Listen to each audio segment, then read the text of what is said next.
Dear MSc family members, we are gathered today for the launch of MSc Group Values, which is being done in synchronized manner all over the world. These values are for members of the MSc family across the globe working for MSc, ashore as well as at sea. Our company's success and strength are based on these values, and these are: we are a family company. We have passion. We are in continuous evolution. We care for people. We believe in equal opportunities. In the words of our chairman, Captain Gyalogi Aponte, I state, as we continue to grow our business, we have decided to engrave in stone our values so that all MSc people around the globe will continue to work with passion and enthusiasm in line with this set of values. We all have a moral responsibility to honor, preserve and spread these values. Our Group MD and CEO Prabhat Jha congratulates you all.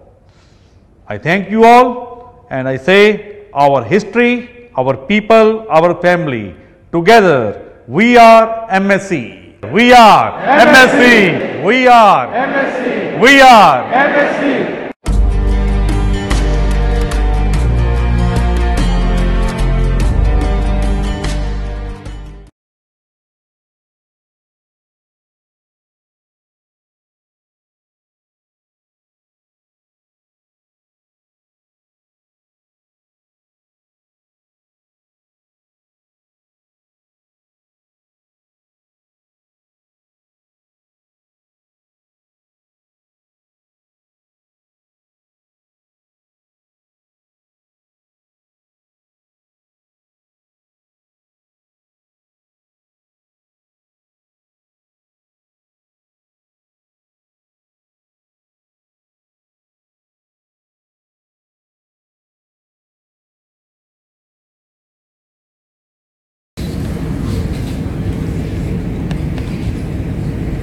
Chief guest of today's function is Anne Olsted, CMD of the Shipping Corporation of India, Sir Captain Anup Sharma,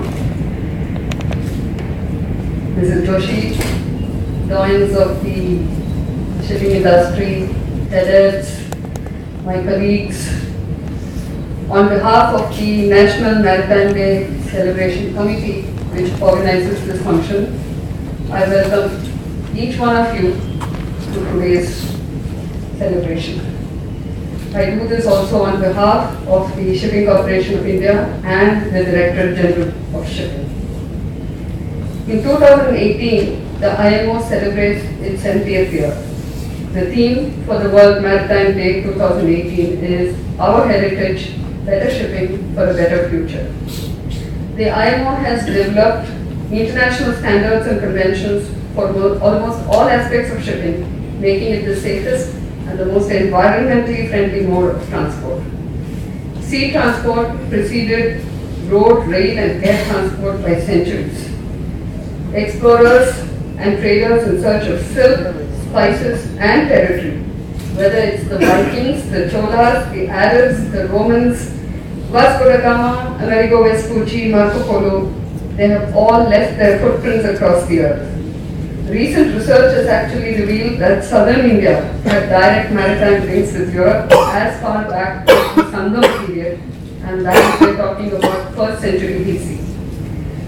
Records show that there were more ports on our coast in the ancient days than there are now. 16 in present day Tamil Nadu alone in those days. The industrial era and the invention of the steam engine drove development towards roadways and railways, leaving the sea transport to somewhat better. The government of India has rightly made amends in bringing the focus back to sea transport and water transport, including coastal and inland transport. Our shipping building skills were renowned across the world.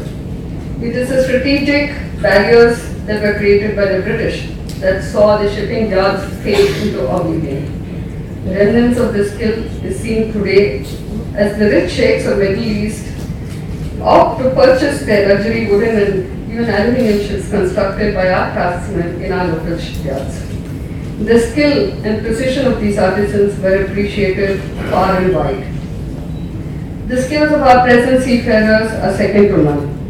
From the natural talents of the islanders of Minicoy and Lakshadweep to the modern engineers and masters who had the privilege of excellent education, Indians have been preferred on board both Indian and foreign ships. Their numbers have grown over the years across cadres from forming 6.5% of the total seafaring community globally in 2010 to about 9.5% in 2017. The shipbuilders, the seafarers and allied stakeholders form the core of our shipping heritage. If we are to retain the heritage, regain the preeminent position, we need to rededicate ourselves to the task of strengthening this community. The initiatives of the government and Niti Aayog in formulating a policy on blue economy in general and a maritime policy in particular will hopefully help in integrating components that are now spread across several domains. Our contribution to fresh ideas will help in forming of the strategies. It is only in the fitness of things that the World Maritime Day is celebrated more inclusively and expansively by creating a dialogue with our partners in shipping, which is why I especially extend a warm welcome to Ms. Anne Olsted, who is spearheading the partnership between Norway and India in the arena of shipping. A warm welcome to you.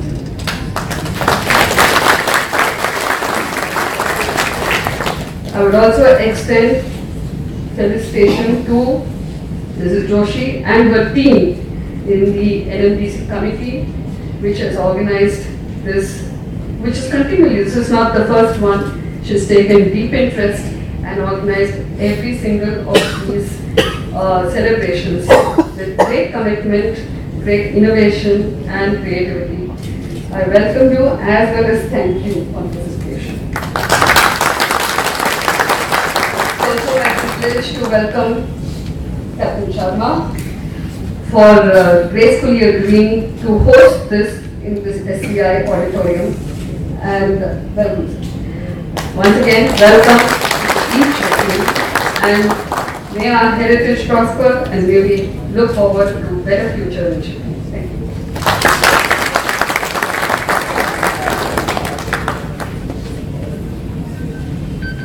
Now, ladies and gentlemen, we request the dignitaries to please take their seats down on the first row. But before that, I'd like our cadets to present each one with a little sapling to take home.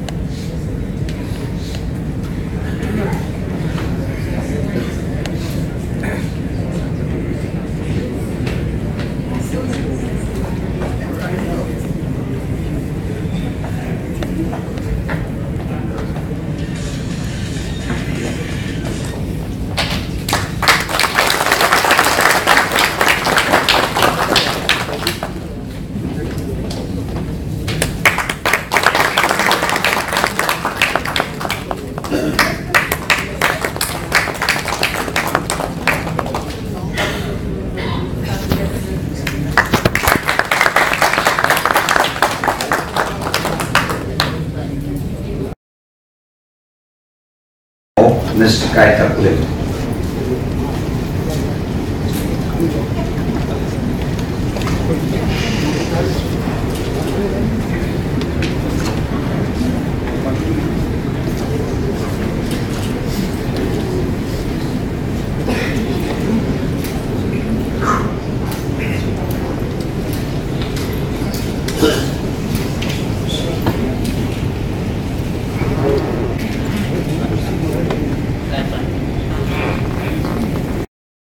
Into the years to come. It provides an opportunity to reflect and showcase how IMO has developed and adapted while staying true to its overall mission to promote safe, secure, environmentally sound, efficient, and sustainable shipping. It has done this largely through consensus among its 173 member states. The The more than 50 international instruments adopted by IMO cover all aspects of international shipping, including ship design, construction, equipment, crewing, navigation, operations, and disposal. Complying with these standards can be challenging for the industry, but nothing truly worthwhile is ever easy. IMO's greatest achievement has been to create a level playing field through global regulations uniformly implemented, so that ships operators cannot simply cut corners. This approach also encourages innovation and efficiency. Since its beginning, IMO has worked to ensure that the people all over the world can continue to benefit from shipping in a manner that meets the needs of the global economy and also changing expectations of safety, environmental protection, social responsibility, and so on. With shipping transporting more than 80% of the global trade to people and the community all over the world, it is clear that IMO's action have an effect far beyond the ships themselves. IMO's heritage for the 70 years has been to drive improvement in shipping to achieve a better world today. Our challenge for years to come remain to work in collaboration with all stakeholders to create better shipping for a better future.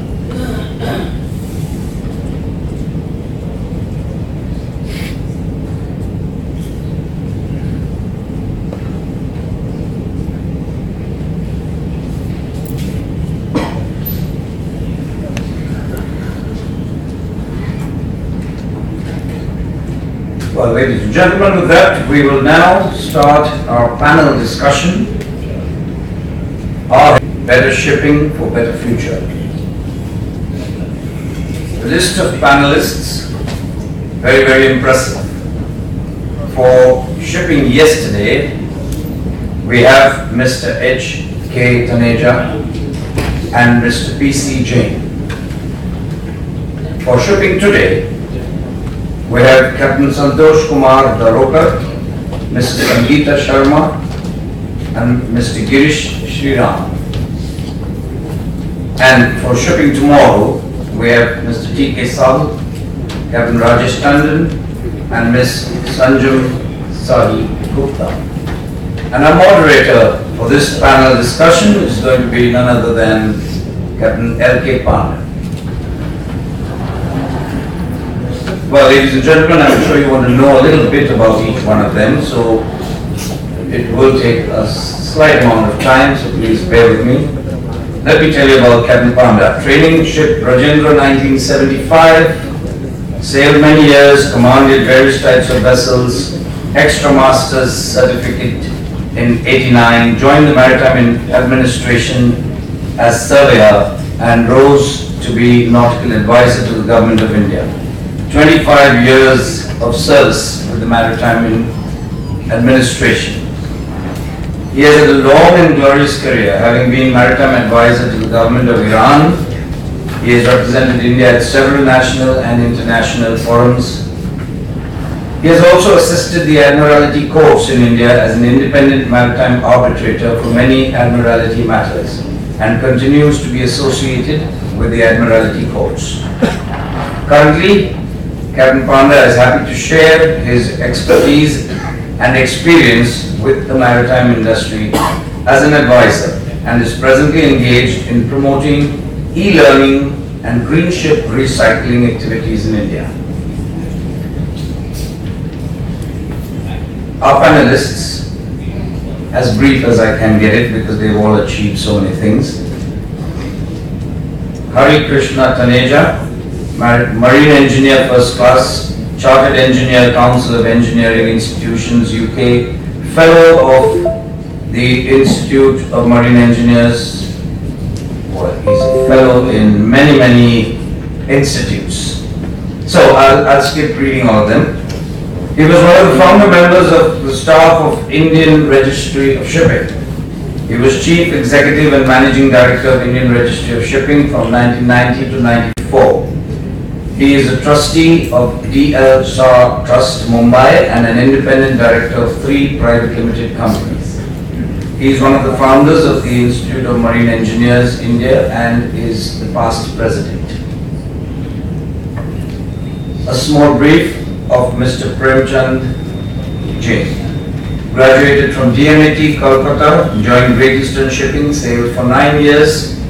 After that, joined the head office of the company, rising to the post of Vice President Technical till superannuation in 1993. During his years, he was awarded the Eminent Engineer Award by the Institution of Engineers in the National Convention of Marine Engineers in 2012. He has also been conferred the NMD Award of Excellence by the National Maritime Day Celebration Central Committee in 2013. Captain Santosh Kumar Darokar, Nautical Surveyor, come Deputy Director General Technical, DG Shipping, Mumbai. He has done his Master's degree in Maritime Safety and Environment Administrations from World Maritime University, Malmö, Sweden. He also holds a bachelor's degree from Amravati University in Maharashtra. He started his career as deck cadet in SCI, served on board many ships and especially tankers and passenger ships. Thereafter he was absorbed in Shokeda as manager in ISM and ISPSL. He then joined the MMD and the Director General of Shipping's office as a nautical surveyor. He was posted surveyor in charge at New Mangalore. Presently he is DG Shipping Mumbai, currently he is at the DG Shipping in Mumbai, having the task of implementation of ISPS code and overseeing casualty LRIT matters, and officer in charge of the DG Com Center at Mumbai. Mrs. Sangeeta Sharma, Director Liner and Passenger Services, Shipping Corporation of India. She did her Masters in Management Studies from World Maritime University, Sweden. She has vast experience of over 32 years at SCI and has served at various responsible levels in purchase and service divisions. She has been awarded Woman Professional in Shipping and Logistics at the prestigious Indian Maritime Awards 2018 for her outstanding contribution in the shipping business.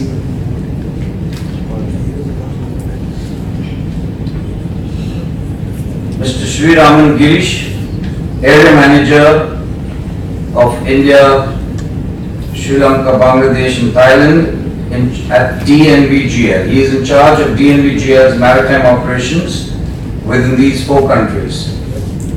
He is first class marine engineer, sailed as chief engineer, also holds a Bachelor of Technology, over 24 years of work experience in the maritime industry, and has in-depth knowledge of shipping operations, classification and statutory work, and shipping company operations and shipbuilding.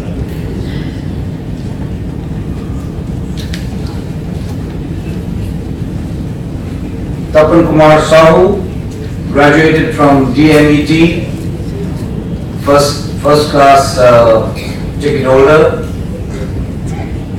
He is a fellow member of the Institute of Marine Engineers of India, member of the Institute of Engineers of India, chartered engineer, and a member of the Indian Institute of Welding. Sailed for 11 years on various types of ships, particularly oil tankers, chemical tankers. He is now working with the Indian Registry of Shipping and presently holds the position of Divisional Head, Shipping and Technical Division. Captain Rajesh Tandon from Rajendra 73-75 batch. He sailed on various ships, particularly VLCCs and VLOCs, with Shipping Corporation of India and then with V-Ships. He came ashore in 1991 and was appointed Managing Director of V-Ships in India. He is now designated as Global Director, Indian Relations, Industrial Relations and Seafarer Development for V-Ships globally. He has been on the board of International Maritime Employees Council since 2008. Captain Tandon recently chaired the International Bargaining Forum negotiations at Manila in February 2018. He's a fellow of CMMI and a fellow of the Nautical Institute of London. And ladies and gentlemen, he is this year's winner and recipient of the Aruna Award. Ms. Sanjam Gupta. Ms. Gupta is Director of Sitara Shipping and Astral Freight Forwarders Private Limited. She is heading the NBOCC business for Indian subcontinent and Middle East. She is the founder member of and the immediate past president of Vista India, under whose leadership Vista has won many awards. In 2014, the International Women's Leadership Forum awarded her Leading Woman in Shipping Business. In June 2017, she became the first Indian lady appointed by the International Maritime Organization to the Executive Board of Directors of the World Maritime University. Well, ladies and gentlemen, you have an excellent panel up here. I invite Captain Panda to take charge.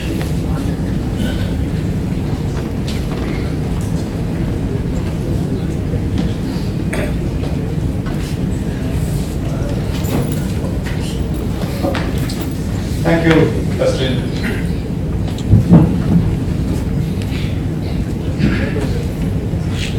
Honorable dignitaries,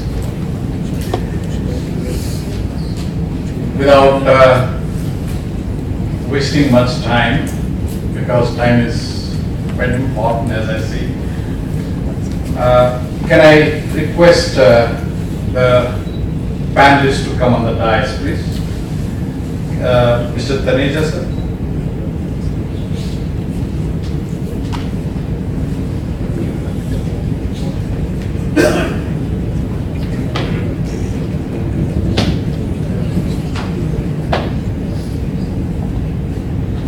Mr. P.C. Jain, sir.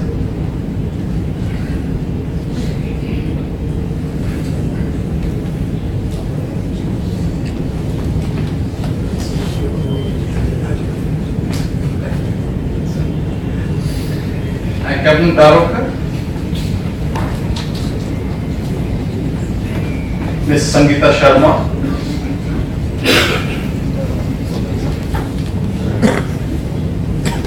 Mr.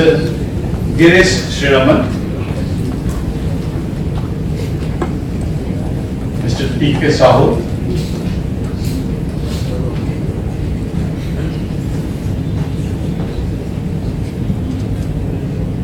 Captain Rajesh Tandon, and Ms. Sanjam Gupta, please.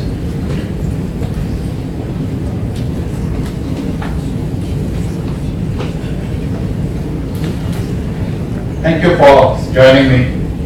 On this show, I thank the committee to give me this opportunity to moderate the session. Well, the topic of theme is, as I see, is our heritage, better shipping for a better future. Now there are two aspects of it. One is better shipping for a better future, and the second part is heritage. Our DG, Dr. Malin Shankar, has already, in our inaugural address, has spoken about our heritage going thousands of years back. I'll not go that far. I'll just, while going through certain details available on net, yes, our heritage is thousands of years old and even Rigveda also mentions that we had merchant fleet trading all over the world. But nevertheless, an important fact that came to my observation was that we had almost 34,286 vessels just about 50 years before independence. And with the policy of the British, it slowly died down. However, it revived again in 1919. While IMO celebrates its 70th year when the conventions come into force, we are eagerly awaiting for another 6 months before we go on to celebrate our centenary year of revival of Indian shipping.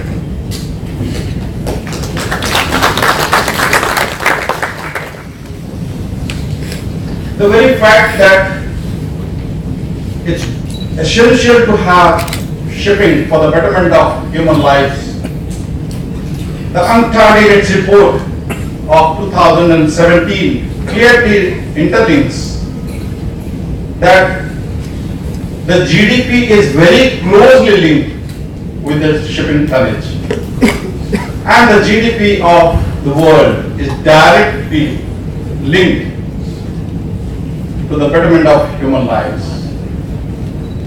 So I need not emphasize how important shipping is for betterment and for better future. Well, we have come many years, we have come a long way since independence, starting with just about 0.4 million tons and crossing almost 10 millions today. Starting with just 59 ships, and today we have 1,000 vessels, more than 1,000 vessels on our registry. Starting with just about 8,000 seafarers, and today we have over 2 lakh seafarers. Starting with a bare Merchant Shipping Act, a consolidated Merchant Shipping Act of 1924, continuously being amended and not found meeting the requirement of the trade. We have gone on to amend the whole act, and very soon under the leadership of the DG Shipping, we'll be seeing a new act facilitating the industry. Well, without much, the panel is divided into 3 sections. I'm quite sure they will be throwing light on this better than me. We have, for convenience, we have divided into 3 eras. As they say that in a continuum, you must have the past, present and future, so that you can analyze and move forward. That's how this panel is divided. Now, we have Mr. Taneja, who has been in the thick and thin of shipping just after the independence era, sir. And it's a pleasure to know that few men like him had the courage. Of course, we are missing Captain Anand, who started, despite all odds, a classification society, IRS, which has become a full-fledged classification society and a member of IAX in the year 2010. Now,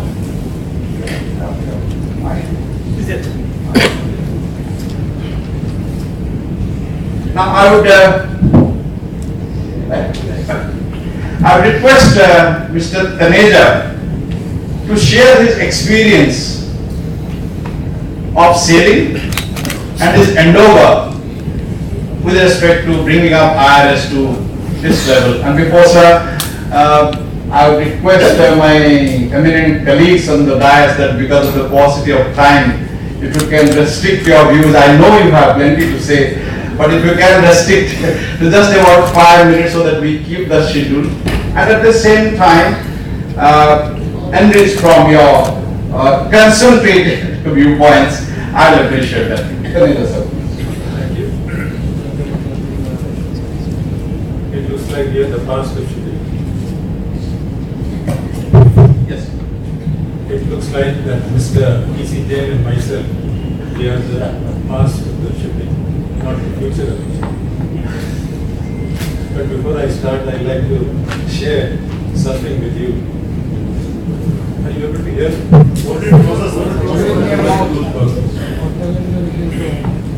I wish to share some good news with you. Today, Commander Abhilash Tomi of the Indian Navy, who was sailing around the world in his sailboat, got injured 3 days ago, as you all know. Mr. Heard on the television. He has been rescued today. About 3,000 miles from Australian coast. So it's a good news because he was badly injured. The question is, he has asked me to tell you something about the past of the shipping. Well, I can't go back very far. I went out to sea in 1956.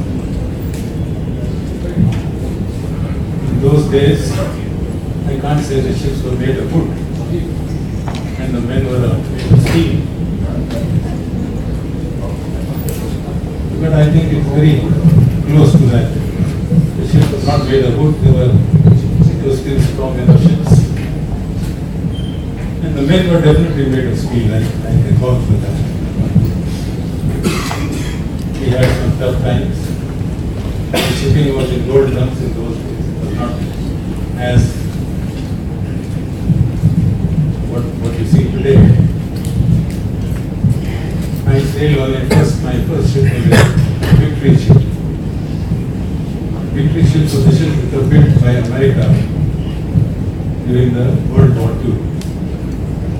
I'm told, I cannot vouch for this, but I'm told that there were 23 ships per day. American 23 ships per day. And because they were required for the war effort to carry all the war materials around the world. It was an experience because the ship was, it may have been built in 3 days, I really don't know whether it was built in 3 days, but every third day, every day, 3 ships were coming out. And these ships were good, very good, excellent ships. And what can I say? Means to, and those were the days when there was no tram shipping. And the ships were all liner shippings. The schedule was announced and we kept to the schedule. The ships used to sail from Calcutta because that was the home port of India's steamship which I was serving. And we used to sail from Calcutta to the first port usually used to be Vizag, and then Chennai, Madras, it used to be called in those days, and then Colombo, then Kochi, and then Bombay, and then westwards we used to go. And the timing of this thing, what was announced in the newspaper that this is the schedule, used to be kept. Very largely it used to be maintained.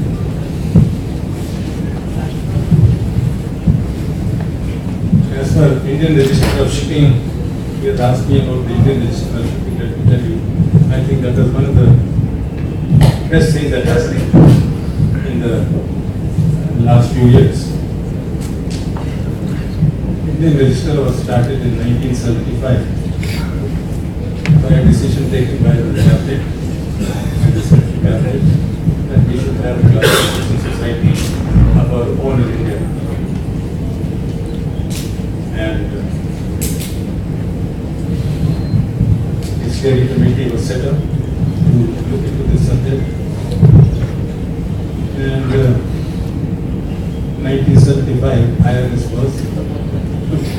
birth. Matter of fact, I can say that it took birth in this building only.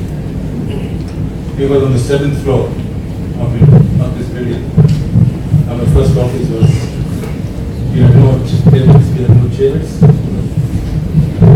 And the staff of 2 or 3 people. And I would like you to go and see the building which IRS has now built in Mumbai. I don't know how many, some of you might have visited. I think it's one of the finest buildings in Bombay. And slowly, in 1991, we got the associate membership of the International Association of Classification Societies. And after that, in 2010, as he has mentioned, IRS was granted full membership of IRS, which was a great achievement. Let me also mention that I think IRS owes a great deal of gratitude to Shipping Corporation. I have no hesitation in saying this.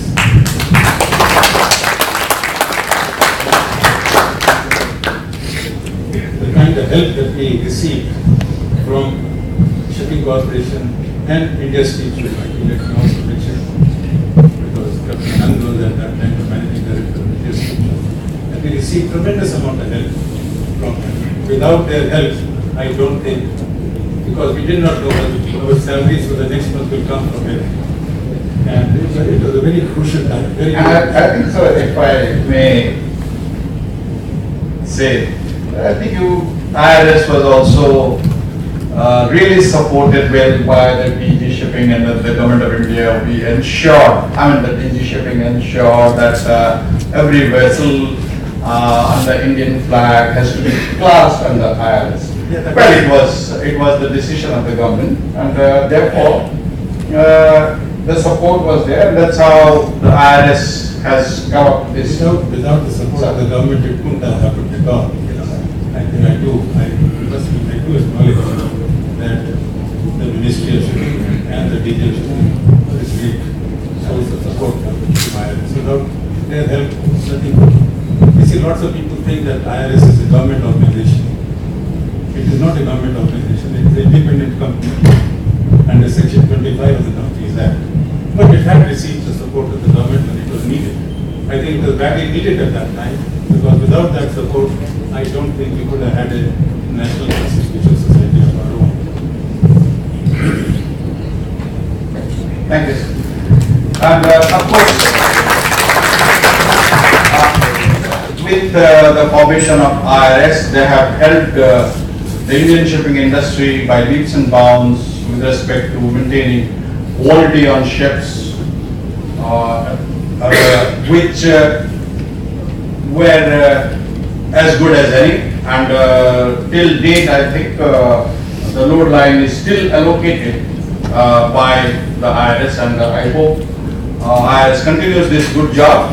And now coming to Taneja sir, ab initio, let me clarify that you are not belonging to the old age of shipping, or as Taneja sir said that we belong to the historical part of shipping. It's not so, because it's very essential that we reflect on the past to be in present and then look forward to future. Therefore, your viewpoints, your experience goes a long way for the present and of course then the future.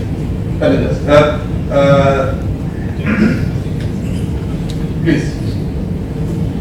Well, thank you, gentlemen and ladies. And well, I want to take you back in shipping as far as I can do. I started on one of the 4 ships which was built in America during the war. And as he said, there were 3 ships built every day. And I happened to sail on the very first ship called Fort Alice. It was later on named as Jat Vijay, on which I sailed. Well, the experience on that ship, I must say, is very, very demanding and very satisfactory there on. It had a steamship, and in those days the boiler pressure used to be about 100 pounds per square inch, and it started with triple expansion engines.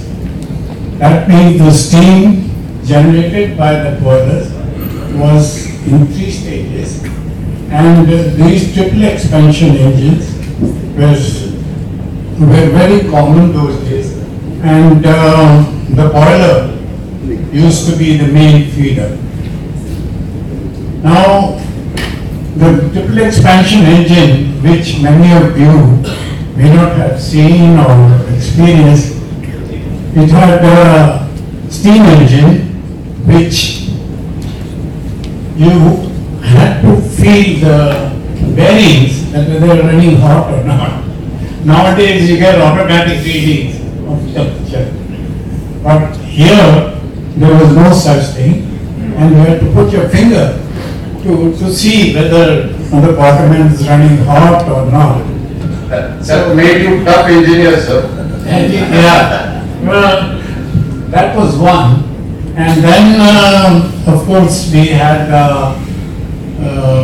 boilers which were running on pole, and the engineer on duty had to change his boiler suit twice within an hour, 4 hours.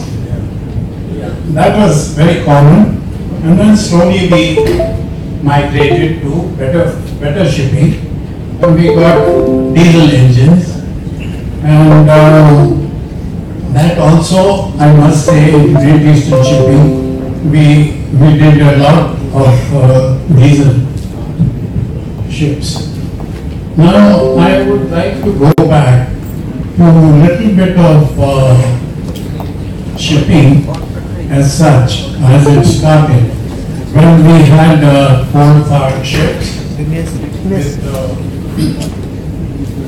with boilers, then we had, thereafter we had with oil running boilers, then we had the diesel engines, 4-stroke and 2-stroke, and so on. After that, we had, in my experience, sailed on many ships which had diesel engines. And also, I would like to tell you that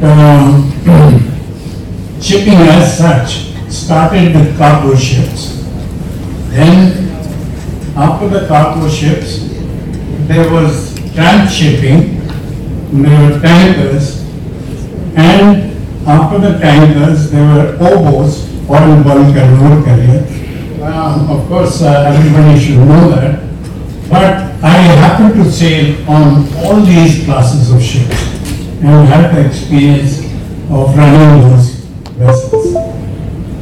And since Honorable Consulate is here, from Norway, my company had a lot to do with Norway. We bought ships which were just before the second special survey were due. They were Norwegians and Greeks are known. I'm taking you back into history. They were known in shipping. They were the pioneers.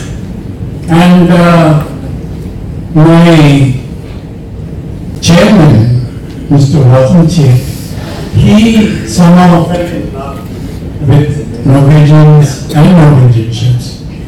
And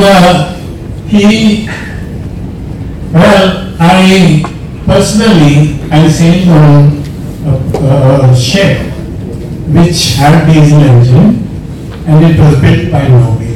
And all the books on the ship were in Norwegian, the technical books. And there was a dictionary which and my wife was sailing on the ship. She also studied Norway, and it was a great experience. Anyway, eventually we had a lot of Norwegian ships, and our chairman, Mr. Washington, was given honorary citizenship of Norway. Yeah, that was many people may not know. And he was in love with Norway, and also in the Norway, the offshore was mostly invented or developed by Norwegians. That was a great. Please go ahead. Yeah, well, this is the experience we had, and the type of ships that we sailed, starting from cargo ships. Then we went into transshipping, which was new in those days. That was the Great Eastern Shipping. And we had a tanker, first tanker of Indian fleet called Jagdwana. And that was the beginning of starting up in Indian shipping. Yes, sir. I think Great Eastern, along with India Steamship Company, along with India Steam Navigation, they really sailed around and helped the cause of and development of Indian shipping in general before SCI took over. Jayanti shipping, right? Yes, Jayanti was amalgamated in this. Yeah. And rightly you said, sir, from the good old days of steamships going into diesel, then now going into diesel electric, and probably with Elon Musk coming further, maybe we will have battery operated vessels which are on its way. Yeah. Thank you, sir, for sharing your experience of sailing. Well, okay. That's okay. I just wanted to share these experiences, and day by day getting better. Living standards are getting better because now you have air conditioned control rooms. Press the button and you know the temperature. There you have to feel the temperature with the hand and with the running engine.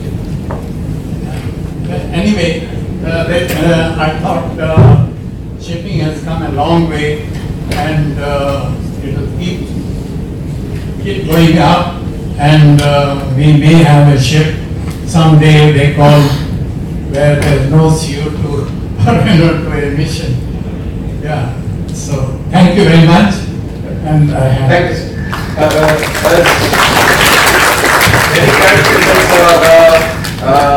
The facilities on ships have increased, automation has increased, but you'll be surprised to know, I think Captain Rajesh will throw some light on it later. In the very recent casualty investigation, 90% of the casualties were attributed to human error. And out of that 90%, well over 90% was not because of competence, because of complacency.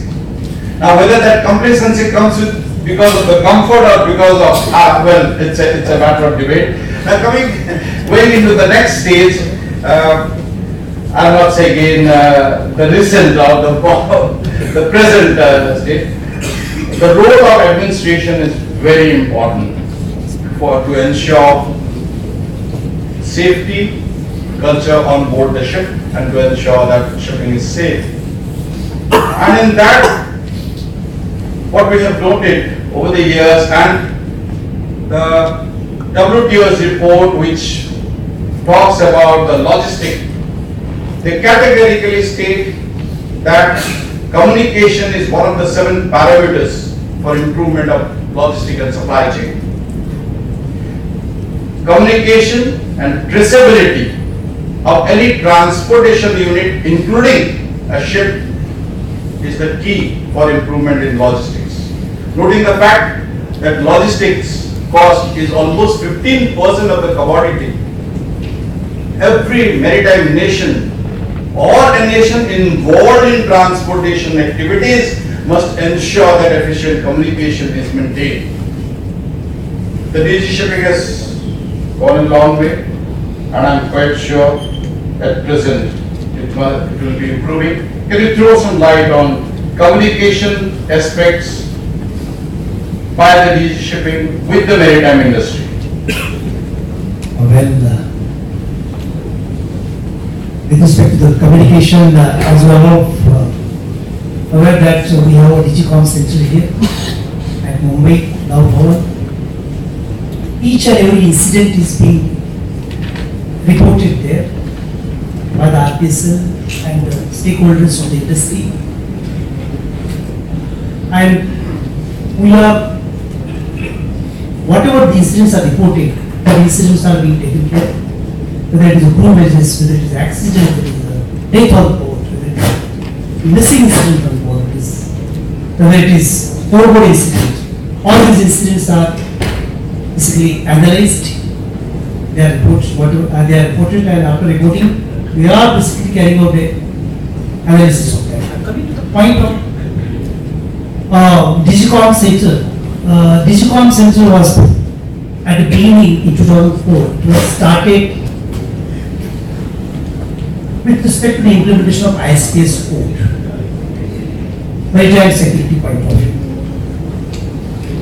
In 2004, it was decided that as per the IMO convention, as per the IMO resolution, we should have a maritime assistance service that is to be provided. Maritime assistance service as per the IMO resolution 2023. It says that there has to be communication between all stakeholders. There has to be one center, one point where all communications, whether it is such as whether it is an incident, casualty, whether it is secondary point of it is a marine pollution, that should come to one point, and that is the Digicom Center. So it was basically for the maritime security, and today we all know that we have technological advances. In technological advances, India was the first country in Asia that we have developed LRIT, long range identification tracking system, to track ships and tracing the ships around the globe, as well as the foreign ships, nautical miles on the coast. So there was a very, very important steps and a technological step with the help of our ISRO, the antics, the special arm of our ISRO. We have established our NDC National Data Center of LRIT in 2008, and we are redeveloping now. India as a part of the country, as our Honorable Prime Minister always says that we should share our technology with others, developing countries. So we are sharing our technology, LRIT aspect of LRIT this one to the Sri Lanka right now, and in future we will be assisting other countries like Maldives, Bangladesh. They are in the pipeline. Now coming to another very important steps India is going ahead, that is as Honorable Prime Minister is in charge of the space and application of space technology has emphasized very lot in present state. After 2004, it has come to the IMSS, Indian Regional Navigation Satellite System, which is nothing but a NAVI, which he has renamed Navigation in Indian Constellation. So we have NAVI system that will be, we have submitted paper to the IMO, and it has become part and parcel of this directions of the IMO now, and we have submitted the paper to IMO for performance standards, and in regional basis we have IMSS working very shortly. 2019 it is accepted and it will be recognized by the IMO.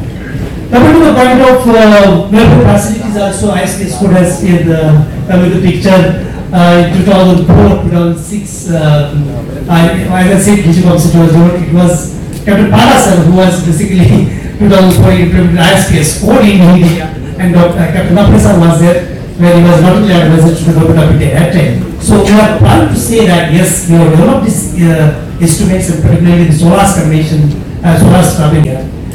And this is also the same thing under this label guidance, and we have submitted paper to the IMO. Now, last but not least, I will just talk about, because time is very less, about accident investigation. Yes. We could see the total losses around the world in 2008, from 2008 to 2017. The losses have been reduced. The sinking of the ships have been reduced. But there, the mode of the this one has slightly changed. These technological changes are there now. Today, we have more accidents related to directly to the seafarers because not following the basic seamans. I mean, he's entering the tank and for inhalation of gas in the United States. Like, we have many incidents like it, and particularly in the tankers. And Star has one of the Hong Kong vessel. We had lost 10 people, 10 lives, and Indian lives were lost. So these are basically incidents. And then today we have more fire incidents, very serious, serious casualties, which is rather than the serious casualties. Particularly we had a Mars Owner, and in Mars Owner we have 4 casualties. After that, SSF contractor, again it's explosion in containers. So we have to look into the map, we have to look into the law, and these 2 incidents will give a insight to write to the IMO what can be done, because many are saying that the firefighting equipments are not working with the tankers, where 18 because our tankers, mega ships are going for 14,000, 18,000 TEUs nowadays. And technological advances, we have another aspect that coming into the picture, cyber security. I think 2021 we have to include special aspects of cyber security, network security aspects of IMO guidelines into the picture. But cyber security is a new subject for all of us. So we have to gear for that. Those are the challenges for all of us, even for the administration also, even for the stakeholders and all stakeholders. For casualty investigation point of view, I must say that this is not the only administration's lookout, but it is while analyzing self-assessment of the companies is really also very much important. Why this is happening in my company? Okay, what should I do? What should we do as management level? And that reciprocation has to be there from your side. So we are all actors, shipowners, RPSL, administration. We are all actors and we have to act accordingly. Coming to the point of sustainable development goals of the IMO. Today, every country and member state is basically facing challenges how to satisfy how to comply with sustainable development goals of IMO. I mean, of the United Nations and sustainable development goals of the United Nations, specifically of the gender equality. That is sustainable development. Climate change. I think, we have got a good lane. Okay, I'm just talking about it. So these are the issues we are going to look into with the clarifications. Yeah. Thank you very much, sir. Thank you for giving your views. Madam Sharma. Good evening to everyone. Now, just give a small point on that you can give. I was going through the World Bank in its report of connecting to compete in 2018, primarily on the logistic cost, and which was also echoed by the UNCTAD's report of 2017 on review of maritime transport. Both the reports of the UN bodies clearly state that the process of business has to change in the transport sector. You can't conduct business alone, and you have to have symbiotic arrangement with the exporter and importer, noting the fact that you have been felicitated and appreciated for your efforts in the logistic aspects, and you had the liner division, which I understand is the breadwinner of SCI, if I'm not very wrong. I don't have the okay. Captain Sharma first. Well, views can differ. Each section will be boasting about themselves that they are doing the best. Anyway, on these issues, how is shipping corporations, liner division is changing its tack so that the business in this present environment you continue to sustain, in other words, to make profit and in turn benefit the country and benefit every citizen as well. Any thought you have on this particular issue? This particular issue, yes, what we said is right, that there is a lot of change that is taking place place today with the logistics. People are not, it's not just import and export, it's turning out to be an end-to-end project now. Nobody wants to take one part of the, it's called the logistics chain in these days. So nobody wants to take only one part of it, say ocean freight in which we specialize, but everybody wants to have it right from their doorstep to the doorstep where the consignment has to be. Now, come to that, I think there has been a lot of change that has been taking place in the shipping industry. You will see that from the time of the World War I, the Great Depression, the hiatus of World War II, the industry started to pick up only after that, and after 1956, people started to realize that the trade, while it was growing, there wasn't any change there was no change in the systems. Everything happened the way it was happening, only the trade was expanding. People were not happy with that. There had to come a revolution which came in 1956 when Malcolm McLean came up with the first container, and first container ship that was there was Ideal X, which carried 58 containers. And today we have container vessels which are almost 20 to 21,000 TEU vessels. So we have come a long way till then. While the container vessels or the trade in general also, even in 1961 we had the first VLs there. So the vessels have been growing across, and there have been a lot of changes. But while all this has been happening, all the vessels are not able to ply everywhere. They have restrictions in terms of, because of their size, width, again the depths. So they can call only a few ports. They may have a betterment in terms of giving a better rate for per TEU, but it does not really end at that. There also will be a downside to it when you have the vessels not going to its full capacity, so it does not really help if the containers don't get filled up. If the vessel goes right, the per TEU cost, which by the bigger economies of scale which they talk of, it does not really help.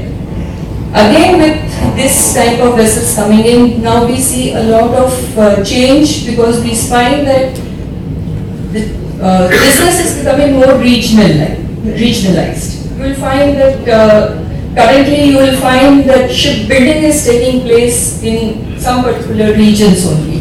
It will be more in China, you will find it in Indonesia, you will find it in Korea.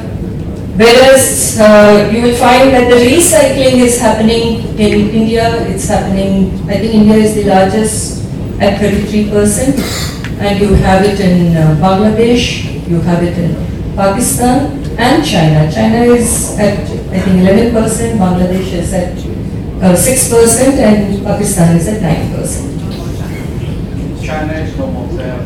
China has passed an order that they are not going to take any foreign flagship on demolition because they have their own environment. Yeah, but with their own tonnage also, I think it will be less.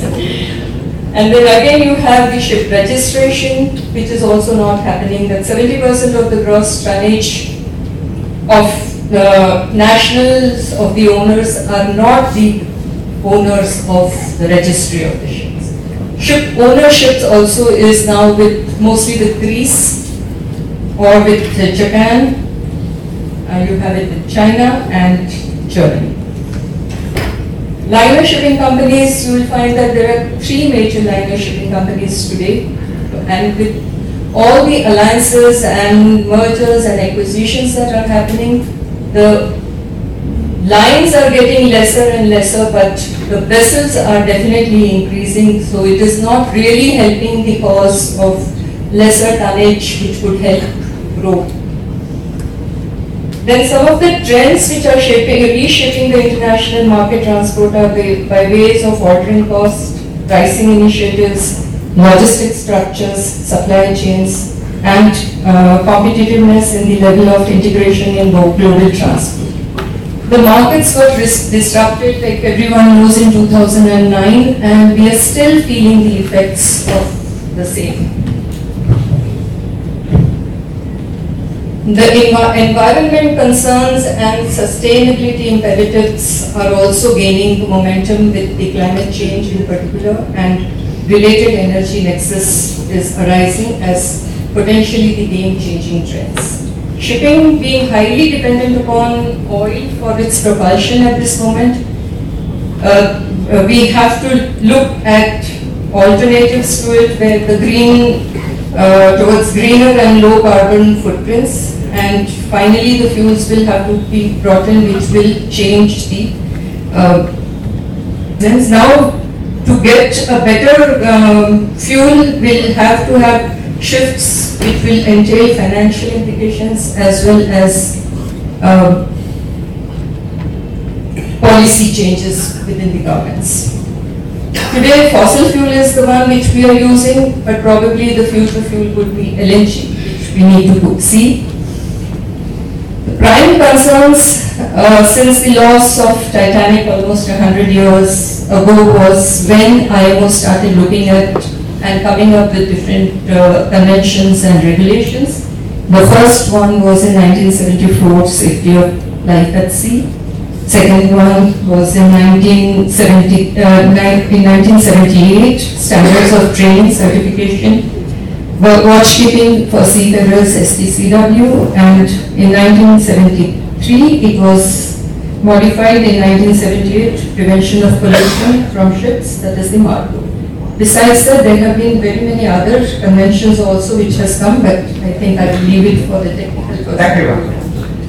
Yes, there has been a paradigm shift in every field.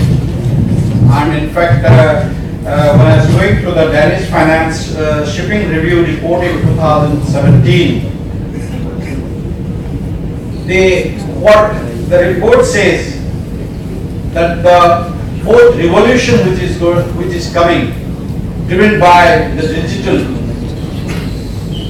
technology, driven by the aging population. When I am saying aging, the demand of the population depends on the age, and there has been a considerable shift in demand of commodities, and therefore there has been a considerable shift in type of cargo. In the pre-independence era, or say about 4 decades back, the maximum cargo that was transported was in bulk and the energy requirements, that is force, which has changed considerably. Well, that's for the future to come. Now, coming to Mr.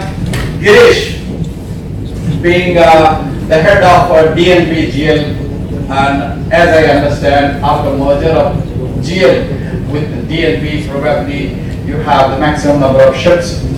Probably. DNV GL has been doing a great work, if I may say, so far as Indian shipping is concerned. And you have been observing for the last 2.5 decades the standard of Indian ships. What is your impression with respect to the safety of Indian shipping during your inspection regimen or during your inspection, and what need to be done from the present for the future? What you suggest? Thank you, sir. I come from an era where I did half my civil in the pre-ISM era, and half of it in the, after the ISM code came into force. And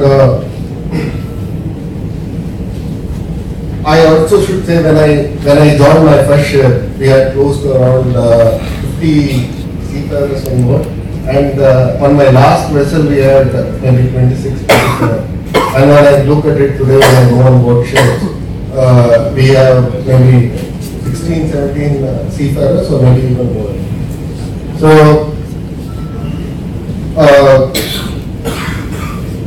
when I look at what has happened, and again, when I started my first ship, I think there was very bad minimum automation. And on my very last vessel, I think I can almost say that the technology was quite advanced, in the sense it was all, I remember on my last vessel, we had to basically, for starting a main engine, there was a software failure and we had to look at remote assistance to start the main engine. So, all I can say is that one of the key things, and what you had mentioned, the lot of accidents that we are seeing, or the fatalities that we are seeing, is largely due to complacency. And when I look at the training that I was given, we had a strong set of seniors who had sailed for a lot of time and who were basically focused on a hands-on training. And like Mr. Taneja had mentioned, you go around an engine room where you are touching the crankcase door or look at what kind of noise is coming from the cylinder head, and you make an analysis whether things are okay or not. Now, when you look at what is happening, most of the time the chief engineer or the captain doesn't have any time. Is on in his office, reverting back to emails because of the pressures that are there. I would say it is largely because of the the requirements from the office side and the charterer side and various other stakeholders who want immediate dialogue.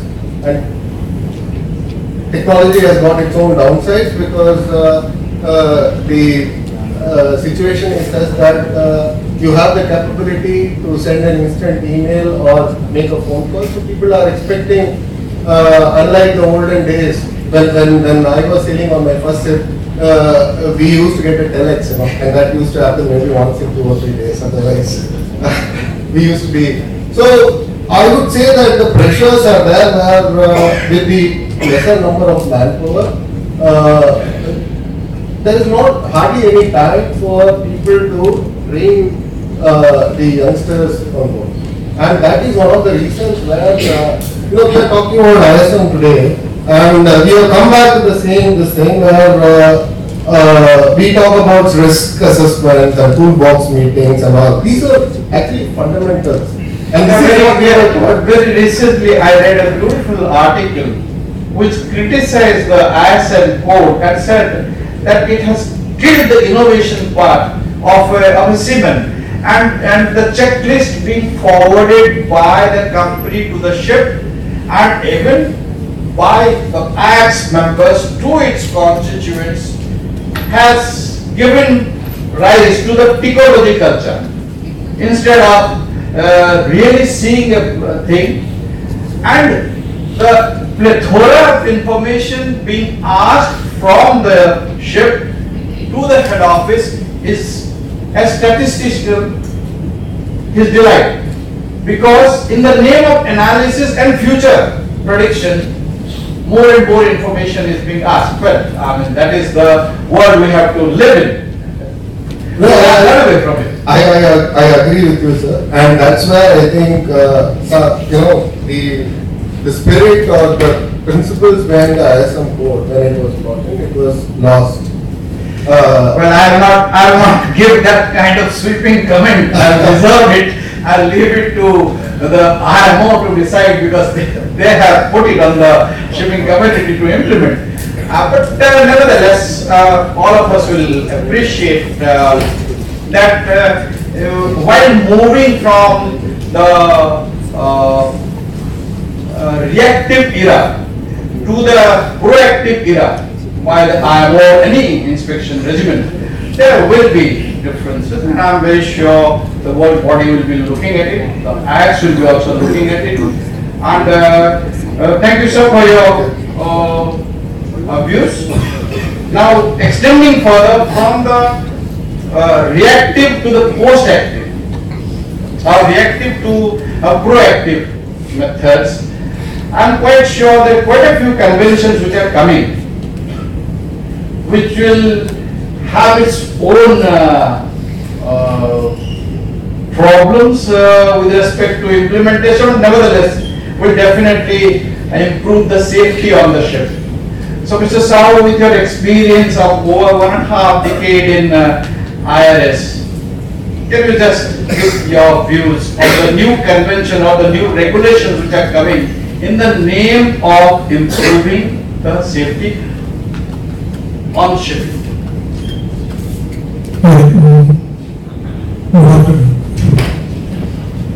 Actually, I have just made some notes, just to brief you about the future IMO regulations, and also from classification point of view, things which are going to affect the shipping.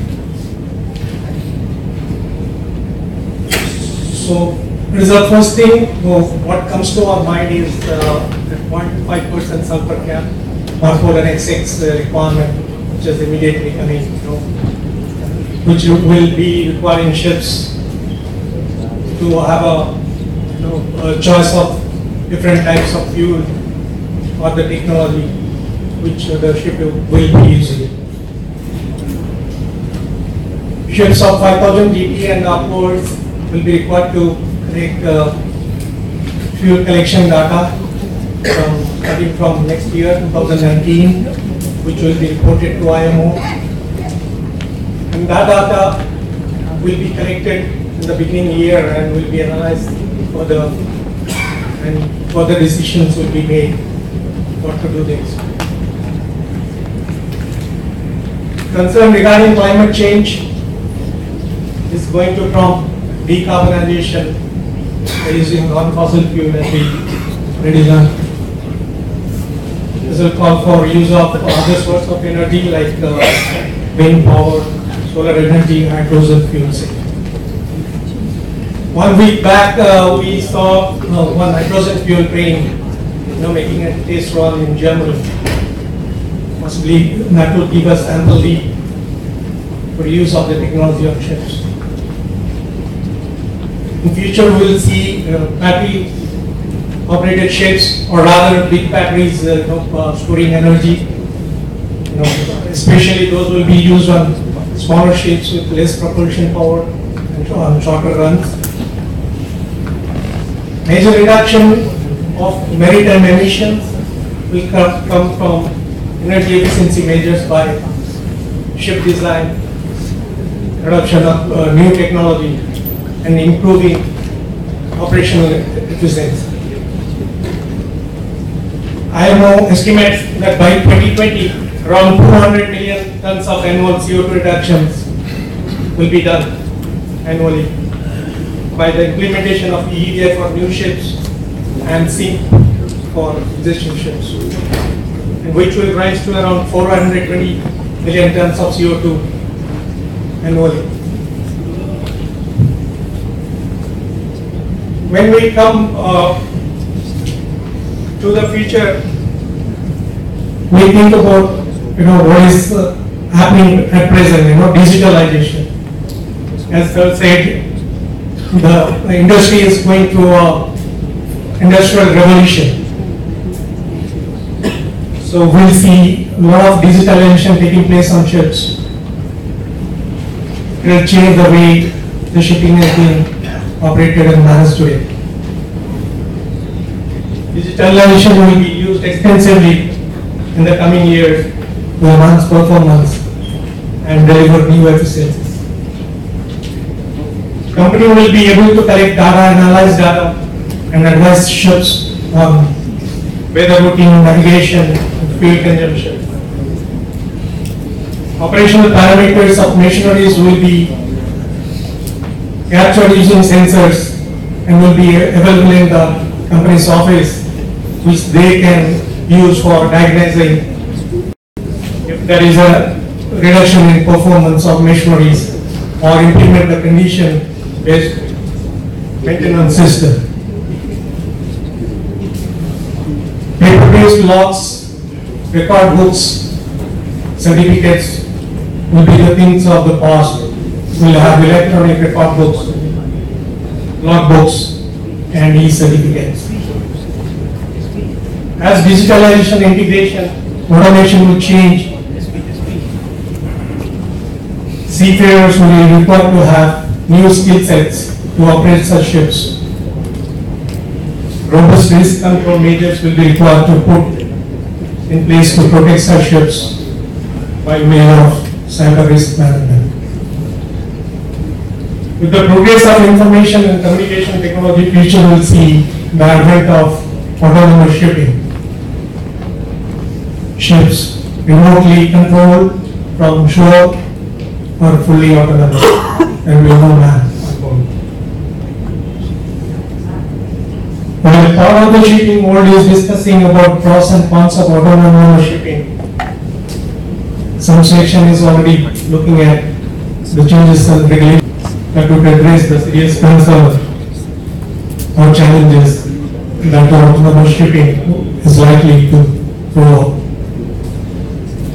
Ladies and gentlemen, while the world is poised for another industrial revolution, future will see a big transformation in shipping. Thank you. Thank you, Mr. Saru. Yes, autonomous ships, the timeline given by the Kongsberg and Williamson's project in Norway, the project of AAWA of Rolls-Royce in UK, and the combined efforts of the Japanese ship owners. They, of course, Norway intends to try the first vessel as near as the first quarter of next year, sailing between two ports of Brevik and Levick, as I understand. And the vessel, they have already floated a shipping company in the yard. The Rolls-Royce has projected that by 2025, they will have full-fledged autonomous ships moving all over the world. Well, these are, I would say, positive signs or negative. That is for us, that is for the time to say. Well, so far as shipping is concerned, going from this side to that side up to Captain Tandon, human element has played an important role. Similarly, ship management has also changed over the years. Those were the days when you had all Indian sailors on board a ship owned by an Indian flag. Slowly we traversed towards different flag. The Scandinavian countries, made in Norway and Denmark, started a second registry. Seeing the FOC countries, well, the FOCs, they feel a little insulted when you tell them FOCs, so we'll keep it as open registry. So open registries, when they started that, you had nationalities of maybe 10, 12, God knows how many. Maybe Captain Tandon will be giving us a better view on that, because he has been involved, and he happens to be the president of, the chairman of the International Maritime Employees Council. One thing is to have a standard training under the STCW convention promulgated by IMO. Another is to have the standard requirement on the ship, standard living conditions and working conditions through ILO's regimen. But how these two amalgamate for the safety and the betterment of shipping, and what is happening now? Let's hear it from first of all, Captain Tandon. Thank you. First of all, I must say it's always a pleasure to come back to this building. That's when I started my career. When the organizers asked me, would you be able to talk on the World Maritime Day, I said, where is the event? They said SCI. I said, and I want to get onto that stage. So thank you, Mr. Nayak. And it's always a pleasure to come back here. You know, when I was sitting there, I was wondering why I have been asked to speak on tomorrow. My good friend Arun turned around and said, "Lap it up, boy, it's your good looks perhaps." But anyway, coming back to the serious stuff of our discussion today, I just want to clarify what my very senior colleague there said, he's the past. No sir, you're not the past. Captain Panda did try to clarify, but I would like to give it a different perspective. You gents, and the era of that was yesterday on which the platform of today was built. And the platform of today is where we want to take the future of shipping, not only in India but globally. That is the start of my comments over here. Everybody has spoken about their sailing there, so I will not, go away from that temptation. But on the subject of technology, automation and digitization, it was during my sailing days that the first satellite navigation and other stuff came out into it, and we have progressed from there. We are getting into an era where there is a lot of digitization taking place, technological advances are taking place.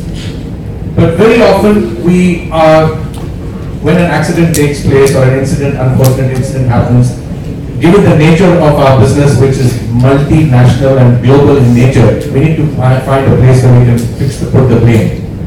And every machine that has a man behind it, eventually it ends back to human element is always, found to be the culprit or place where we can fix the blame. But is it always correct that you put the blame on the human element? Should it not be that we have perhaps failed to enable the people who are operating those machines to operate them proficiently? Let me give you a small example that I've been sharing with a lot of my clients.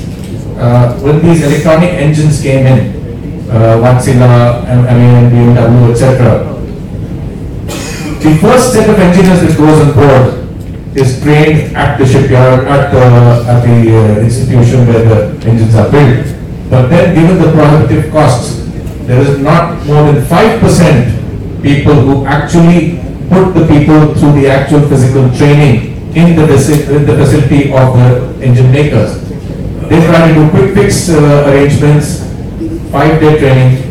Now, Captain Debu is sitting here, he runs one of those centers which is authorized by the makers of the engine I'm talking about. There's a vast difference in what is done by the makers and what is actually done in the 5-day quick fixes that we do. Is it therefore fair to blame the people that they have failed because it is human element that they don't know the job? Sorry, I have a different view on this one. There are my colleagues from the ITF here. I did see some there sitting in that corner there. Captain Parker, you mentioned FOC. Sorry, can you tell me what is FOC? I don't seem to understand what is FOC. That's why I took it back and said open registry. Even open registry I don't understand, sir. If every country has got an MLC whitelist, then it is a flag. You can call it international flag, but it's not a FOC or an open registry anymore, post MLC. And when I work with these and some of our national flags in certain geographies. Okay, coming back to the subject that we have over here. Is that a thumbs up or yes, thank you. Technology is taking us to the next era of shipping. We've heard about autonomous ships, we've heard about digitization, etc. I think the time has come that the millennium, the people of tomorrow's shipping, the people sitting over there, this young lady over here, and she's going to give the perspective on the women which I will come up to as I come here. I will quote from an internal document that I have received from my company where we are looking at something on this, and I think it summarizes this in one paragraph. The fleet cell of the future is a prototype for the future of ship management, ship owning and maritime support services, and it is part of V Group's commitment to be the best marine support service provider in the world. It is a new design of operation that takes into account ergonomics, how people work, technology, automation, data and analytics. So that basically sums up where we are going with this industry, and the more we focus on that aspect and the more we enable our people in these skill sets, we will have safer shipping. And for these skill sets, it should no longer be a male bastion only for men. I think there is equal opportunity for men and women in this industry, and this leads me on to very nicely give the mic to my colleague here who's going to talk about the future. Thank you for passing on. Please go ahead. Thank you so much. That's like a perfect ending, and I can just start off. So when we're talking about the future, we all know that the theme for the World Maritime Day 2019 has been declared as empowering women in the maritime community. Well, obviously, it's a topic very dear to my heart, and as we can see, we women are very much in the minority today, and that is something I think we really need to address. And it's become very fashionable to talk about gender diversity today. You know, everyone's talking about it, and it's not just the numbers, I think, what's important. We don't need to just increase the number of women, but it's the culture that's important. Because eventually, it shouldn't end up like Silicon Valley, where the bro culture pushes the woman out. And research internationally proves that if we have 25% of the group gets a voice, and 30% actually changes the culture of the group. There are economic reasons why companies do better, teams do better. There's a business case for more female expertise in the industry. Today we're missing out on 50% of the talent, 50% of the new ideas, and 50% of the potential progress that the industries could be making. So I've shortlisted 5 reasons, 5 truths about why I feel the industry needs more women. So the World Economic Forum 2017 Gender Gap Report shows that the gender gap is actually widening and the gender parity is 200 years away. So the first truth that I would like to present to you is that women are essential to a viable and robust future for shipping. And diversity is not important just for diversity's sake, but because it brings in the skills that move an industry forward. Shipping is no different. As an industry, it's becoming more complex, more reliant on automation and artificial intelligence. And to be an effective employee in shipping, we don't need to have a strong back, we need to have a strong mind. So I'm very interested in the paradigm that we're in currently, and with the new technical developments and rapid digitization, I tend to meet a lot of people who are interested in the same thing. And it's obvious to me that the young women bring in new knowledge and that we need to make ourselves essential for the future, such as 3D printing, blockchain, remote control management of vessels, and so on. At this time, our industries are looking at alternate ways of working, influenced by digitization and the age of innovation. So I think now the biggest challenge is that there are not enough women in the maritime industry. And this I implore all of you sitting here. The men are often the gatekeepers of power. It is up to you to make that change, to encourage more women in your teams, on the boardroom level, at every single level. So this comes to truth number 2. The shipping industry needs to rebrand and fix its recruitment problem. Shipping has a stodgy image, let's face it. We don't offer the cool jobs that attract the millennials. So what can we do? We're perceived as male, older, outdated, analog. We need to be seen as diverse, young, adaptive, digital. I think we need to talk to more young people to rebrand ourselves in such a way that we can compete with all the other industries and attract all the best talent, because after all, we drive global trade. Number 3, and most importantly, the number of women in shipping is growing and their influence is also growing steadily. WISTA, a Women's International Shipping and Trading Association, is now 4,000 members in 44 countries. And I'm pleased to say this year's international conference will be held in Tromsø, Norway, late in the end of October. It's essential to give the young people role models, and I think WISTA does just that. With a wide range of members in different aspects of shipping, we truly provide role models that the youth can look up to. The 4th point, which I think I might get beaten about a bit, is that you don't need to be a sailor to be in shipping. And with so many captains sitting here, I'm sorry, but it's true. I might have a father for a mariner, but today I think it's important that if you just look at that aspect of shipping, there's only 2% of women seafarers. So if you're going to restrict it to that, there will hardly be any women in shipping. And last but not least, a give and take is needed for balance. Women need to claim space and men need to give it. I was told by someone that the problem is that men recruit men and women recruit women, and if there aren't enough female managers, then the road to a diverse working environment will be very long. I think it's men that need to invite more women to the table, to the boardrooms, management trainings, and in general. And I would hope to each one of you gentlemen here to take a vow to stop participating in conferences and in any panel that is an all-male panel. I I hear so many excuses for people to say that we couldn't find a woman on the panel. It's 2018 now, and it's not good enough an excuse for any women, which I have heard so many times.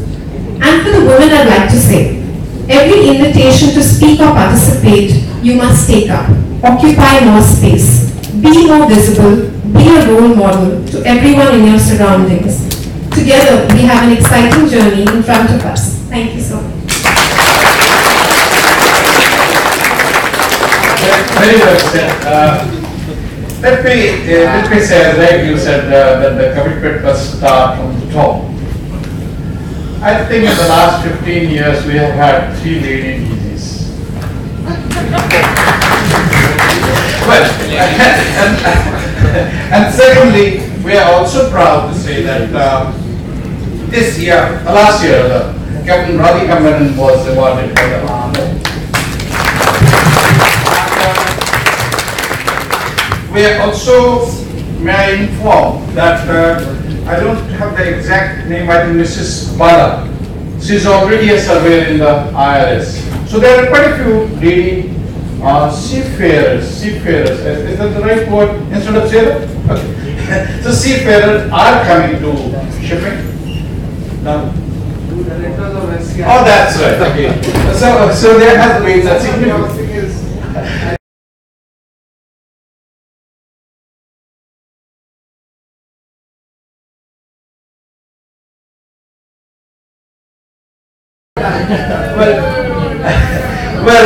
As you said, yes, 2%, I got the exact figures, that less than 2% are officers or sailors on ship, or working on ship.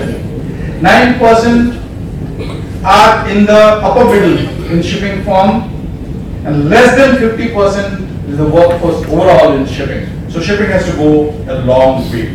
And rightly said, unless otherwise we start improving from today, that day will not come.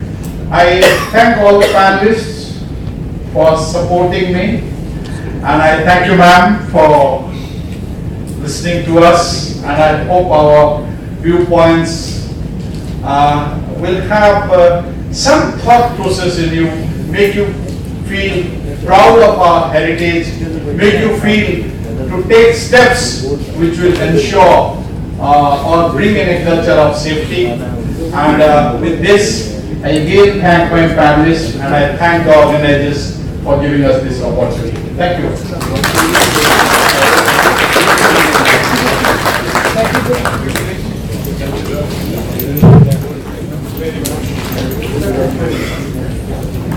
Ladies and gentlemen, the ladies are requested to please stay back. We have small mementos to give you right away. I'm bringing this a little forward so that we save time, since you're already here and we don't want you to come and climb up the steps all over again. So I'll ask the organizers to bring the mementos, and also we're happy to give you a sapling to take home. Please plant it and watch it grow. So I ask Captain Panda to please make the presentations. First to Mr. H.K. Taneja. Okay, after Taneja is Mr. P.C. Jain. We'll keep Taneja's memento over here.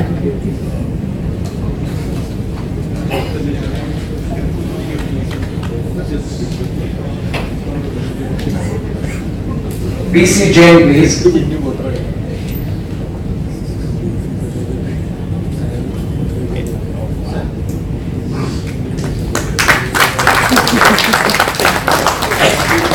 Captain Santosh Kumar Darokar.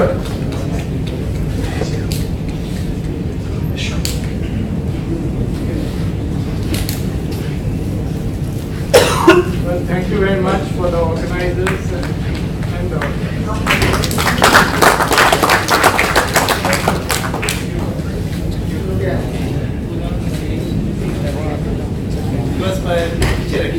Mrs. Sangeeta Sharma.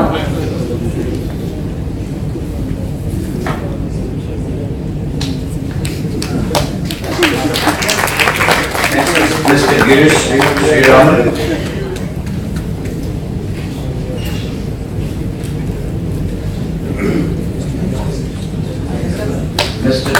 Sahu.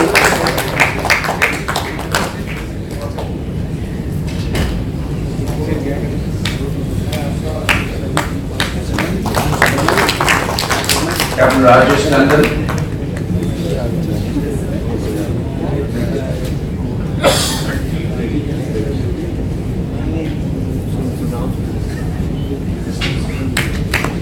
And Ms. Sanjan Gupta.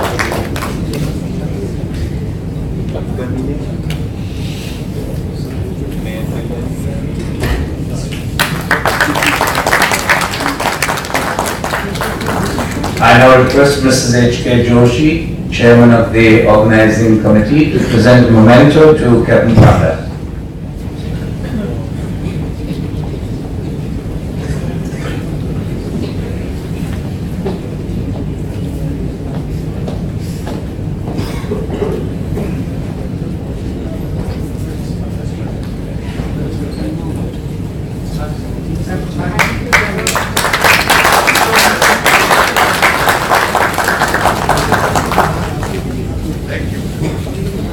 Has Mr. Taneja come back? Okay, we'll have to do that.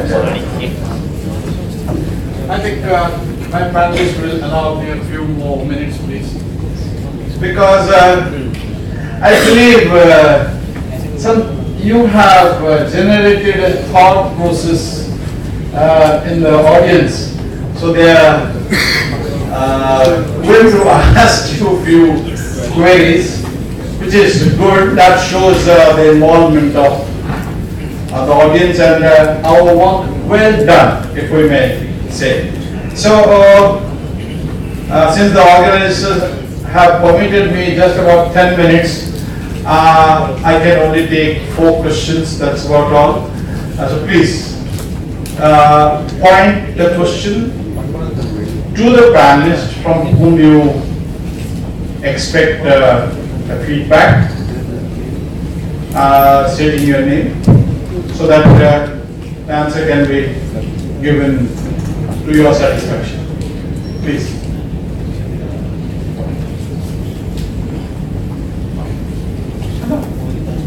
Good. No questions. Good. No questions. Thanks a lot. Thank you.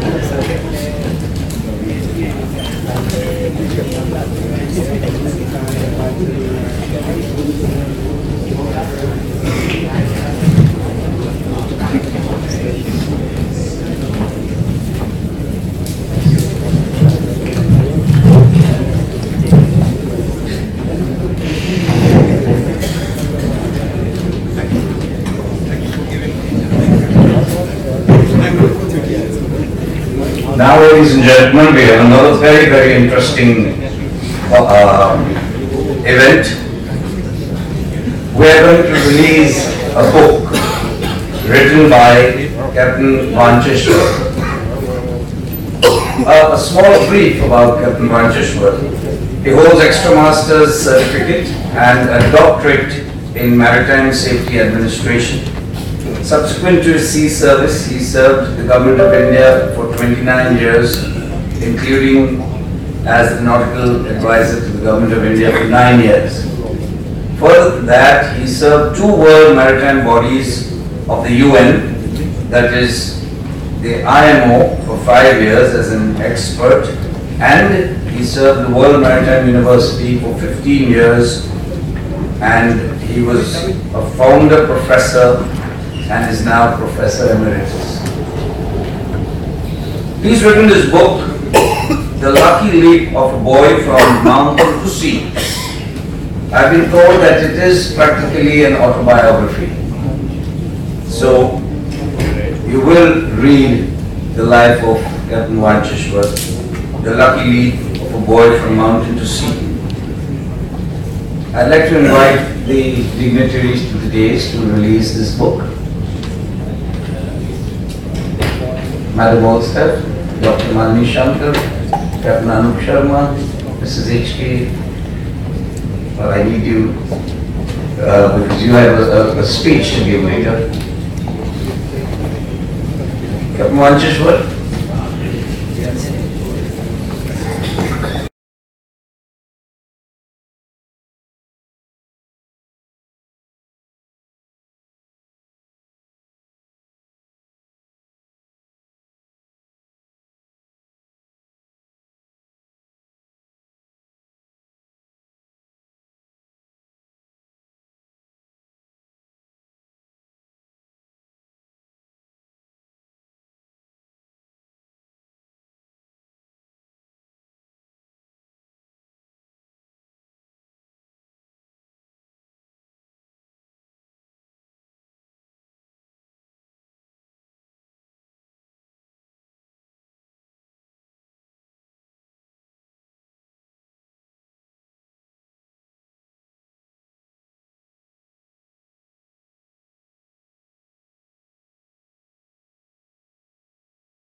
Dear friends, dear all of you, it's really a great pleasure for me to be back.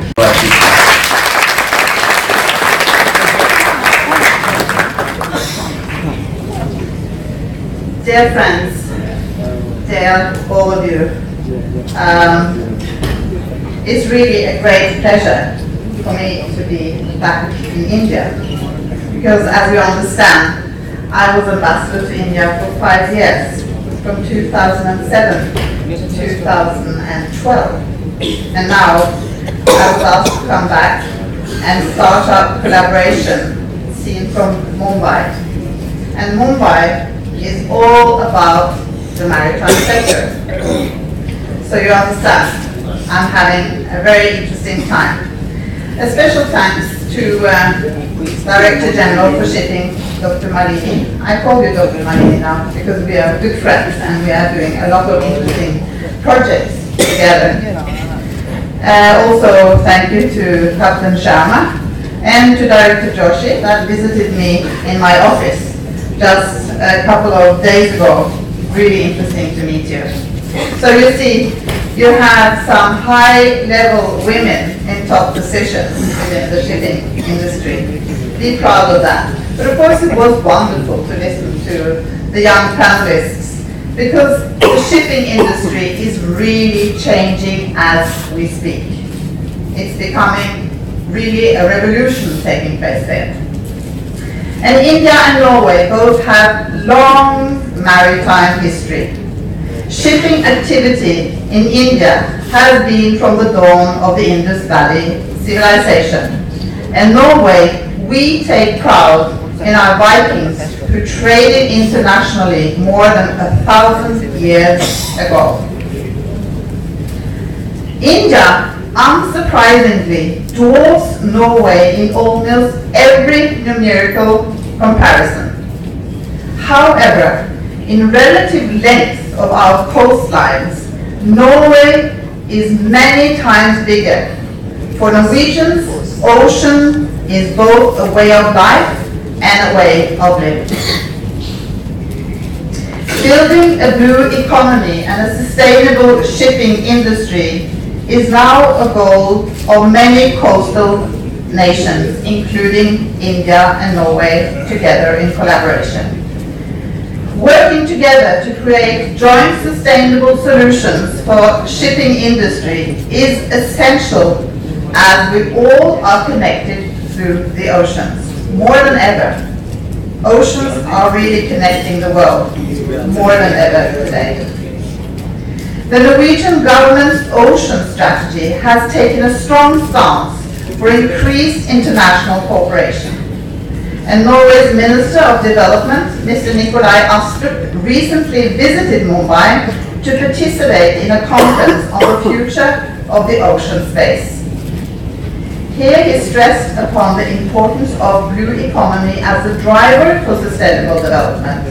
He underlined the need for research and development as well as investments in new technology as crucial in exploring the full potential of the oceans. And during the Nordic Prime Ministers Summit this year, the Prime Ministers of India and Norway showed great enthusiasm in increasing cooperation between the countries. Reaching the sustainable development goals through clean technology was an important topic during their discussions, and innovative maritime solutions are important elements in achieving this. And I can inform you that the two Prime Ministers have continued their interaction on how our nations can cooperate and achieve more sustainable ocean economies. And I'm sure we will hear much more about this as time passes by in the future. Furthermore, the Foreign Minister recently announced that Norway will create a new India strategy. Oceans cooperation will be a highly important element of this strategy. And Norwegian politicians and businesses have their eye on India. A stronger connection between the countries means access to India's highly skilled researchers and digital workers, as was emphasized here. Don't forget that Norwegian maritime industry is tapping into your competence as we speak. The world's largest high-tech research vessel is planned built in Norway, and they are searching for more sustainable ocean solutions. And the project manager, and I just spoke with her in Oslo, she wants to recruit Indian researchers. Sometime I will really follow up. So the potential for B2B cooperation is receiving wide attention from players in both countries. India's digital skills are sought for in Norway and will likely be important in building future maritime solutions in line with the blue economy. So I think it's important that the woman panelist picks up on this. I think she has a very important point. India is so important for the digital revolution taking place in the big companies in the world. And of course, I think the NVGO that was represented here today is one of those big companies that are tapping into these resources. Kongsberg, Rolls-Royce, all of them are doing that. Go down to Pune, you will meet these companies and you have these young, clever, both women and men working as very competent workers into modernizing also the Norwegian industry. New, more sustainable energy technologies such as LNG are currently being implemented, while electrical and hydrogen ships are under experimentation in Norway and might create opportunities in the future. And I've had the opportunity to go to both Gujarat and to their Gujarat Maritime Board. We had a seminar up there, and it was really interesting, and Dr. Malini was there. Very interesting to see all the opportunities that are rolling out. So I'm very optimistic for the future.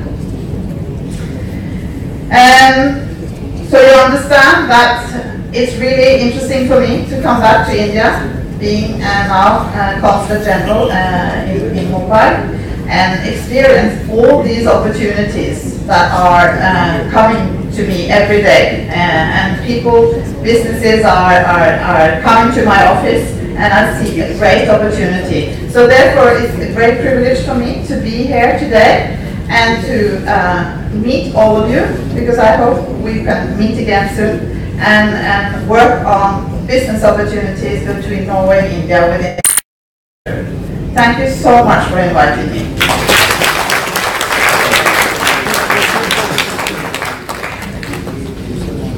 Thank you, Ms.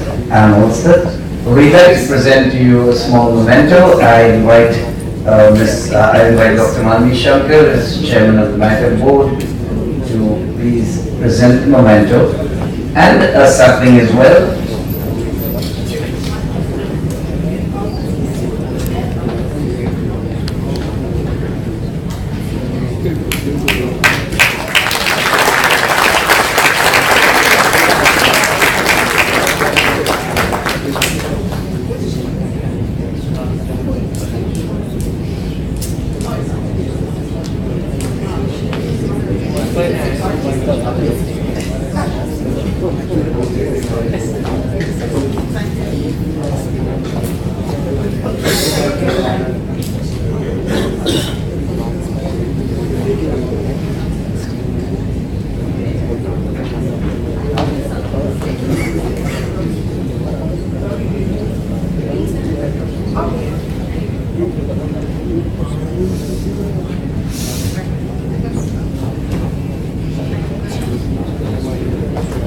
Thank you, Ms. Ann Olstead, for being with us and giving us your precious time. I now invite the Director of Finance, Shipping Corporation of India, Mrs. H.K. Joshi, to give the vote of thanks. A small brief on Mrs. Joshi.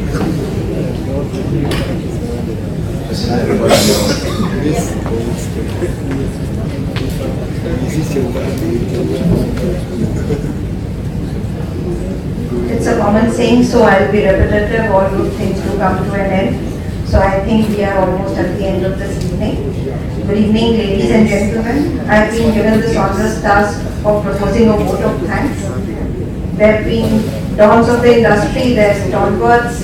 We've been able to mobilize, I don't know where to start my vote of thanks, but I think I'll start with the chief guest. Madam, we profusely thank our Honorable Chief Guest, Consulate General, Norwegian Consulate, Madam Anne Ollestad, who graciously accepted our invitation and has truly made this occasion a World Maritime Day celebration. Ma'am, we heartily thank you for it, and I think the audience can give Madam a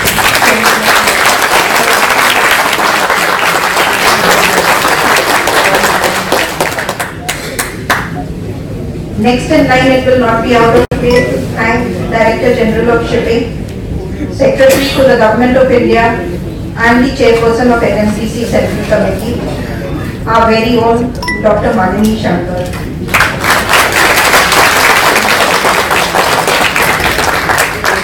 Despite all her engagements, she's always taken a personal interest in every program that is organized. Madam, we are humbled by your warmth and the leadership and guidance that you've given so spontaneously and which has now become a synonym with your personality, madam. I also express my gratitude to Captain Anup Kumar Sharma, CMD SCI, and the Vice Chairperson of the NMDC Central Committee for his unstinting support in enabling us to hold this event in this iconic building. I think there were a lot of old stalwarts who expressed the sentiment, and I think it was a great thing to have it in this building. Thank you, sir, for the guard of honor, the technical arrangements, the Saraswati Vandana, and the entire administrative and PR support for today's event. I am indeed grateful to our moderator and to each and every panelist who made today's session so vibrant, energizing and engaging. I'll fail if I don't compliment the lady on the ballot who really ended it on a very, very energetic note. Our dear distinguished guests and other eminent personalities, the audience is always very important. We thank all the stalwarts of the Maritime fraternity who made it here today. I express my heartfelt gratitude to each one of you for being here with us today to make this event a success. Thank you, dear cadets and students, whom I reckon to be the torch bearers of tomorrow. Thank you for contributing to this event. I also will be failing in my duty if I do not thank all the sponsors of today's event. There are about 12 of them. I am sure you have seen them on the standee. I would not take time in repeating those names. But dear sponsors, your unstinted support for every event enables us to get together, celebrate and keep the flag of shipping flying high. Thank you for all your support. I would also like to take this opportunity to convey our special thanks to all those members of the entire NMDC organizing committee who have worked behind the scenes to make this event successful. We don't see those faces, but there are a lot of effort which goes behind the scenes. They took time out of their busy schedules to attend meetings, plan, contribute towards organizing this event smoothly and successfully. I thank personally each one of you who was responsible for managing this event from beginning to end. Last but not the least, I will thank the press, the media and the contacts without whom we cannot live. Thank you so much.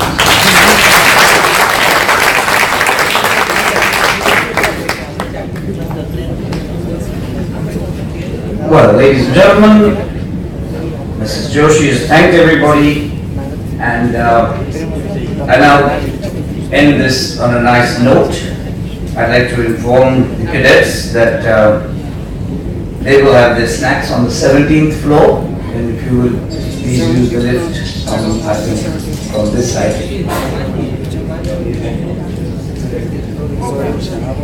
LKO can walk down the staircase, there's only 2 floors there. And the rest of us will have some refreshments down in the lobby. Okay, the SCI lobby, as you come in, we'll have refreshments there. I also wish to inform you that the book that Captain Vanjeshwar has written is on sale down in the lobby at a special price only today. Thank you everybody, and we will end with the national anthem.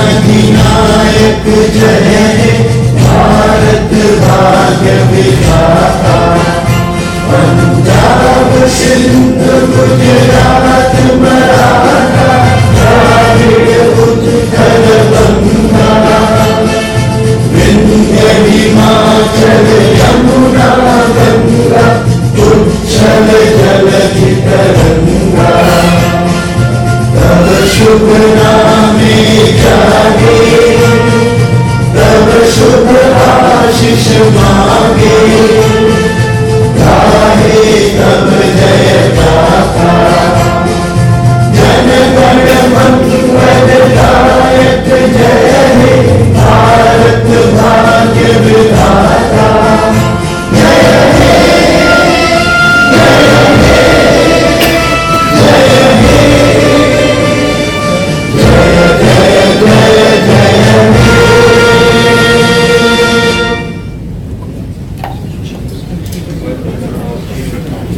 Thank you, ladies and gentlemen. Once again, let's all meet down in the lobby. This is Captain Justin Almeida saying goodbye from the